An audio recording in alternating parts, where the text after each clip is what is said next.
ఇప్పుడే అందిన వార్త కాంగ్రెస్ అగ్రనేత రాజీనామా తీవ్ర టెన్షన్ లో రాహుల్ గాంధీ అంటూ వార్తలు అయితే వినిపిస్తున్నాయి. దీనికి సంబంధించి వివరాలు చెప్పడానికి వీడియో చేయడం జరుగుతుంది. చాలా మంది వీడియోస్ ఉన్నారు కానీ సబ్స్క్రైబ్ చేసుకొని మర్చిపోతున్నారండి. దయచేసి ఛానల్ సబ్స్క్రైబ్ చేసుకొని బెల్ ఐకాన్ ఆల్స్ పెట్టి యాప్ చేయండి. ఇటువంటి ఇంపార్టెంట్ ఇన్ఫర్మేషన్ మిస్ అవ్వకుండా మీ ఫోన్ నోటిఫికేషన్ వస్తుందండి. చాలా మంది చూస్తున్నారు కానీ లైక్ చేయడం లేదు. దయచేసి లైక్ చేయండి. ఇన్ఫర్మేషన్ అందరూ రీచ్ చేసిన కాంగ్రెస్ నేత Shyam Pitroda Indian overseas Congress chairman పదవికి రాజీనామా చేశారు. ఆయన రాజీనామాను కాంగ్రెస్ అధిష్టానం ఆమోదం తెలిపినట్లు జయరాం రమేష్ తెలిపారు. కొంపముచ్చిన నోటిదూల భారతీయులు ఆఫ్రికన్లా కనిపిస్తారంటూ మాజీ Indian overseas Congress chairman Shyam Pitroda కొత్త వివాదానికి తెరలేపారు. అమెరికాలో తాను రేకెత్తించినటువంటి వారసత్వ పన్ను వ్యాఖ్యలు మంటలను ఆర్పే క్రమంలో ఆయన ఈ వ్యాఖ్యలు చేశారు.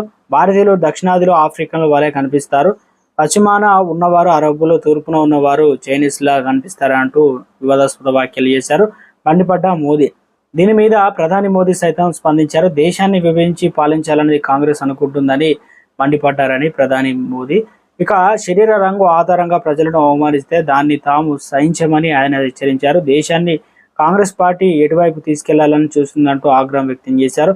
భారతదేశంలో చాలా మంది ప్రజలు నల్లగా ఉంటారు, దాని ఆధారంగా ఆ వ్యక్తి యోగ్యతను నిర్ణయిస్తారా? కృష్ణుడు రంగు కూడా నలుపని గుర్తించాలని మోదీ అన్నారు. వరంగల్ మామ్నూర్లో జరిగిన ఎన్నికల ప్రచార సభలో భాగంగా మోదీ శ్యామ్ పిట్రోడా కలర్ వ్యాఖ్యలపై స్పందించారు. మొత్తానికి కాంగ్రెస్లో కీలక నేత వివాదాస్పద వ్యాఖ్యలు చేయడంతో ఇక సస్పెండా లేదంటే రాజీనామాను మొత్తానికి అయితే ఆమోదించారు. టీఆర్ఎస్కు ఇటు కాంగ్రెస్ దేశంలోనూ బీజేపీ పాగా వేయాలని చూస్తుంది. మరి ఎవరికి ఎలాంటివి కలిసి వస్తాయి అనేది మరికొన్ని రోజుల్లో వెయిట్ చేయాల్సిందే అంటున్నారు. ఎన్ని సీట్లు ఎవరి అధికారం అనేది రాజకీయ నిపుణులు